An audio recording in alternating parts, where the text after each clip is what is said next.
What's good, Liberators? Fingers here with Tokyo Abyss Survival Guide Volume 2. Second verse, same as the first with a few nuances that we will discuss, get you prepared for. And to start off, gonna check out my final battle on the 60th floor while I run my mouth about how I got this done. So you can see my final party was Barong, Ashura, and Earl Connick, who I had from just about around floor 20 on. I was able to put that team together, and they worked quite well with a few hiccups here and there, and the basic strategy remains the same, more or less, as the first time around, and that is you use one of your demons to give the boss weakness, and then, as Reika so succinctly puts it, you give the boss AIDS, and he dies choking on his own compromised immune system. It is actually quite cathartic to behold, and this strategy works on every single boss in the game. Some are much easier to stick ailments on than others. Some of these guys have luck in the 500 range, so it can be rather difficult. The most notorious bosses this time around come in the form of Black Frost, who will be by far and away your biggest hurdle, and Lucifer, who can present a similar challenge to that of Trumpeter, though much, much easier, as he only comes with almighty attacks, but there's no mute incumbent in those attacks. But it's still a problem that you are going to have to deal with. But fortunately, you can weaken both these bosses, and you can stun lock them with Samuel's blade, with the red serpent venom. Works great and is by far and away the quickest way to deal with bosses in this dungeon, because the damage you and your demons put out overall is complete garbage. The poison effect just outstripes them in every conceivable way. Each boss gets 3 turns. That's 3 5% ticks of their health, assuming the poison sticks, which, poison being poison, generally speaking, it does. So you're chunking away 15% of the enemy's health every one of their turns, which is fantastic. And if you're currently watching your screen, you can see that the weakness has been landed, and now the red serpent venom is doing his thing. Bind, charm, mute, and most importantly, poison, which is just gonna tick, tick, tick, and take him down to nothing for the easy win. Seraph is among the easier demons you will face on this climb. Nothing too difficult to deal with. Slap a shield on that can drain fire, that can drain his light attack, and you are good to go. I believe Amaterasu's shield does this, as well as who is the light? Who drains light?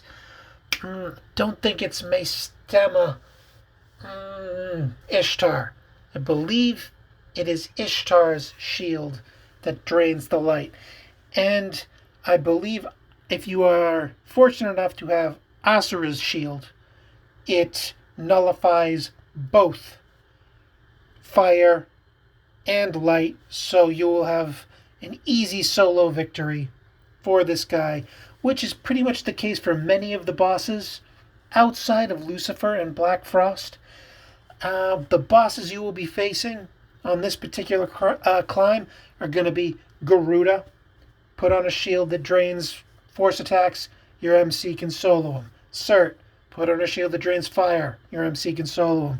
Kartikeya, drain physical, your MC can solo him. Shiva, same deal. Mara, same deal. Fafnir, same deal. You see where I'm going with this.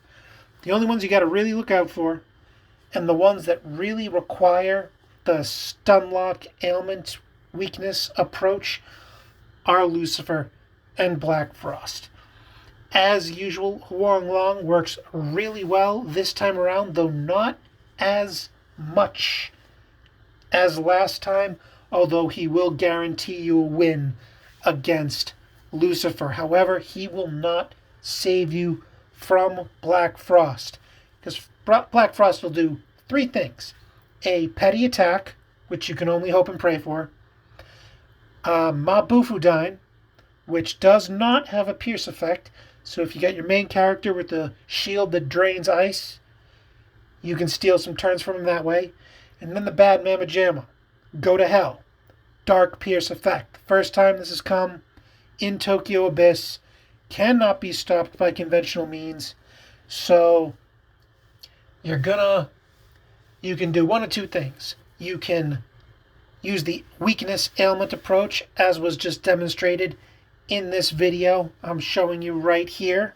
That works, although Black Frost has a healthy dose of luck, so RNG willing, you might be doing it a few times if you're going that route.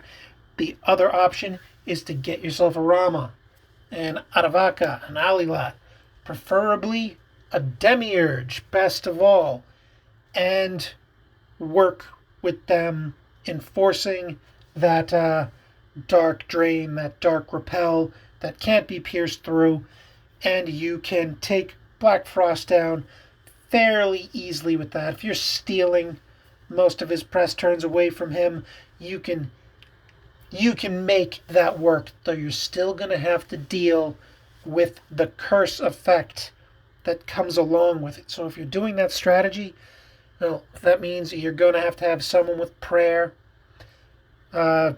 Silent prayer would work. Not ideal because it costs 2 more MP than prayer, but that is an option you can consider. Now, get back into the game screen. Yeah, so that is something you're going to have to work around. Mostly ailments aren't as much of an issue this time around as they were last time. Last time around you had enemies spitting ailments at you left, right, all over the place, so you needed someone with prayer to wipe those away. This time around, you only have to worry about mute, charm, and curse from Black Frost, specifically the curse. Charm from Mara, which, if you're reflecting his physical attacks, or if all of your demons have null fizz, or if you're running Tetrakarn, not an issue. The other thing is a couple of the random battle demons have Fatal Blade, I believe it's called, which attacks you and inflicts mute. But again, none of these posed any particular problem for me, so much so that halfway up my climb, I had Earl Conic with prayer, and I swapped it out for Null Fire to cover up his weakness. And let's talk about weaknesses real quick, because something you're going to have to look out for is your ice weaknesses and your dark weaknesses. If you are running demons who are weak to these elements, you gotta cover them up if you want to have a shot at Black Frost, because if Black Frost is getting extra turns, all your demons are going to be dead turn 1, and that means they can't stick weakness on them, and that means you can't stun lock them, and it will get very, very annoying very, very quickly if that is allowed to happen. For example, Ashura and Barong, 2 demons that I ran with, were both weak to darkness, so I had to get null darks on them post haste, and it made a huge, huge difference. And so you can see what I was running with. Barong, Null Dark, and Tetrakarn. Tetrakarn is very, very effective this time around. You are facing a lot of physical demons in both the random battles and the boss demons.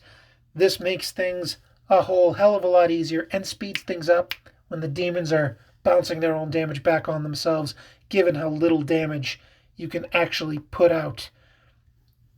Ashura had her with Dozo-Raton, of course, the weakness infliction skill, 80% weakness, 6 MP. Fantastic, works, though everyone tells me that Outbreak works better than Dozo-Raton. Dozo-Raton has a single chance, 80% to inflict weakness. Outbreak can strike 4 times, but with a 30% chance to inflict weakness. And from what I understand, there is a minimum threshold for an ailment to hit. So no matter how low your luck is, no matter how bad your ailment infliction is, there is a bare minimum that it will inflict. So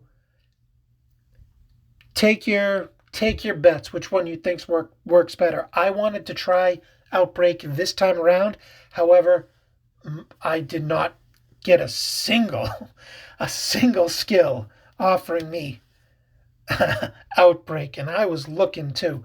Fortunately, I did find Dozo-Raton, and it worked just fine, though I believe Outbreak is probably the big winner. Just 4 chances to inflict, and you just play those odds. But both work just fine. And as I mentioned before, I got her with the Null Dark to make that Black Frost battle even possible, because without it, she would be dead turn 1 and unable to weaken him. And for the All-Star, one of the All-Stars of the Abyss, Earl Connick, I covered up his fire weakness with Null Fire because on those upper floors, he was getting one shot by random demons. Seraph comes in with Trisagion, and he will delete Earl Connick. But with the Null on there, Seraph does not have a pierce effect on his attacks, so if you null it, you wipe it off. No problem. And for his secondary, another Dozo-Raton, so I could double up on my weakness infliction. And it worked quite well, having 2 demons attempt it per turn rather than just the one. Definitely saved on the dying and reloading aspect of that particular strategy. So, do a quick breakdown. Demons you want to look for: slower, bulkier support demons generally run best. Huanglong, Earl Connick, fantastic. Demiurge, amazing. Ashura worked really well. Rama, Alilat, Aravaka, if you're looking to set up that strategy to shut down Black Frost and his Pierce attack.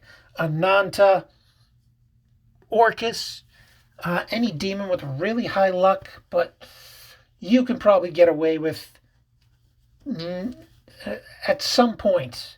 You're going up against demons that are literally 200 levels higher than you, and their luck is through the roof, and yours is nothing by comparison. So honestly, I don't even know how much it factors in at that scale. So you might just want to do what I did and stick that Dozo-Raton, stick that Outbreak on just one of your bulky support demons and let them roll with it. And Earl Connick actually has decent luck, considering. As for armaments, the Ananta Blade, which sweeps with ice and heals your whole party, worked great for me. I used it the entire way up, though Barong's Blade, which heals and does an electric sweep, is also viable. None of the enemy groupings, null, repel, drain, either of those skills. And you're always going to find an ice weakness in every grouping you face. And I believe an electricity weakness within every grouping you face. I went with Ananta's Blade, worked fantastic. Ashura's Shield for the Seraph battles, if you have it, not necessary. He only does single target attacks. He's very manageable otherwise. Ishtar's Blade and Shield, draining light from Seraph, and you can use Ishtar's Blade to exploit Black Frost's light weakness. If you want to roll the dice earlier I must stress this will only work on like floor 20 to 30, maybe to 40, but you can put on a shield that drains ice, throw on Ishtar's blade, and have your MC dual Black Frost, where you're exploiting his light weakness every turn. He's healing you up with the ice shield, but that is very RNG dependent on him using Mabufudine more than Go to Hell. And trust me, he loves to use Go to Hell. Ashura's blade, which allows you to revive one of your demons. This is crucial instrument, because if your demon dies in battle and the battle ends, that demon stays dead until you revive him. So you always need to leave your battle thinking of the next one. Revive all your demons. Make sure everyone's up so you can start the next battle, especially if you're walking into a boss wave. You want everybody up and in good standing, but be warned, because the weapon swapping is still glitched within Tokyo Abyss. And what I mean by that is, say you have a panel 3 Ashura's Blade, which gives you not one but 2 uses of the revive skill. Now, if you equip Ashura's Blade and then enter a battle, you will have those 2 revive skills on the blade, ready to go. If you swap the blade out at that point, and then swap back to Ashura's Blade, you will still have those 2 revives. However, if you enter a battle with any other weapon equipped, and then swap to Ashura's Blade, it will only have the 1 revive. And I imagine this glitch is still present for any other blade that has a panel like that allows a limited use skill, more uses. I would hazard a guess that those are also impacted. I can't think of any off the top of my head. Just be aware. For those of you with panel 3 Ashura blades, equip them, go into your battle, and then have the first thing you do be swapping it out for whatever you're going to use in the fight. And then when you switch back to that Ashura blade, say you need to revive 2 demons at the end of the fight. At the end of the fight, there's 1 demon left, easily manageable. You switch back to your Ashura's blade, and you will still have those 2 revives ready to go. So just be warned. It is still a little wonky when you switch blades. However, the English text will remain this time when you switch blades within battles. So, hey, they're making progress, guys. They're doing it. As for skills, Outbreak, Desoreton, probably the best things you can gun for. The abilities to inflict weakness on your enemies, fantastic. Null Fire, Null Fizz, Null Dark, all fantastic.